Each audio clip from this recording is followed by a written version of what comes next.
السلام عليكم ورحمة الله. رجعنا لكم بفيديو جديد. طبعا كثير اشخاص يسألون ليش قاطع عنا القناة ما عاد تنزل فيديوهات.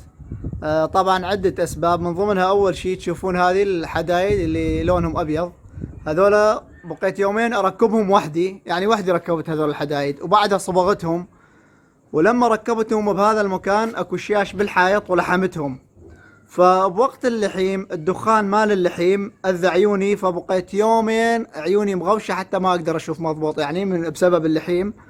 هاي اول شيء. وثاني شيء عندي اللابتوب اشتعل، عندي الخزن مالها الهارد اشتعل، وعندي تعرفون برنامج المونتاج والشغلات اللي احتاجها بالمونتاج كلها كانت بهذا الخزن اشتعل، وكل الملفات انمسحت من عندي. فلما اشتريت هارد ونزلت البرنامج مال المونتاج طبعا، بس لحد الان اكو كثير شغلات عندي نقص احتاجها يعني للمونتاج كذا، ان شاء الله شوي شوي راح اجمعها، ويوميا عد اشتغل بهذا. طبعا الشغلات اللي تكون احتاج بيها مساعدة يجون اخواني، يعني اليوم جبت اخواني ثبتنا هذا السقف مثل ما تشوفون، عندي طلع نقص بهذا المكان تشين كوة واحدة بعدين اجيب، وبالبناء هم كانوا اخواني يعاونوني، يعني الشغلات اللي احتاج بيها مساعدة يجون اخواني، والشغلات اللي اقدر عليها وحدي عد اشتغلها. بهذا المكان راح اثبت هذا الملبن واثبت باب ومشبك، هذا ان شاء الله باكر راح اشتغله وحدي.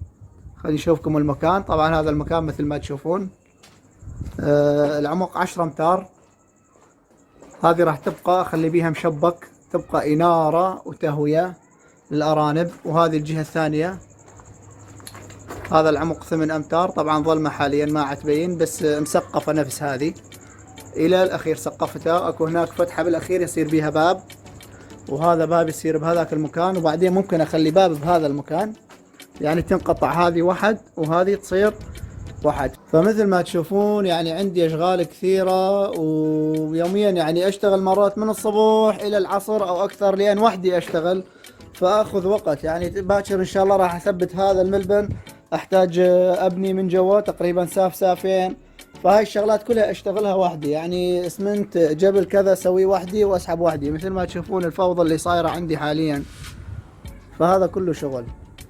والارانب حاليا مخليهم بهذا المكان من عدا الوالدين عندي داخل البيت، تشوفون هذاك مخلي لهم انارة طبعا بالليل، وهذا المكان هناك الصغار اخليهم هناك بالليل حتى لا تجيهم القطط، والكبار مخليهم بهذا المكان. خليني نشوفكم البقية. هذول الصغار مثل ما تشوفون هذول امهم غزالة من عدا هذا 2 4 6، طبعا اكو واحد جاي من هذا المكان داخل عند غزالة، بعدين ممكن اراجعه او اتركه ما عليه شيء. وهذولا اخذ غزالة امهم، وهذولا الفرنسية امهم مثل ما تشوفون. هذول الارانب ما بقى شيء ان شاء الله، بس احصن المكان احولهم هناك ان شاء الله. شغلة يوم يومين راح احولهم بالبيت اللي سويناه لهم.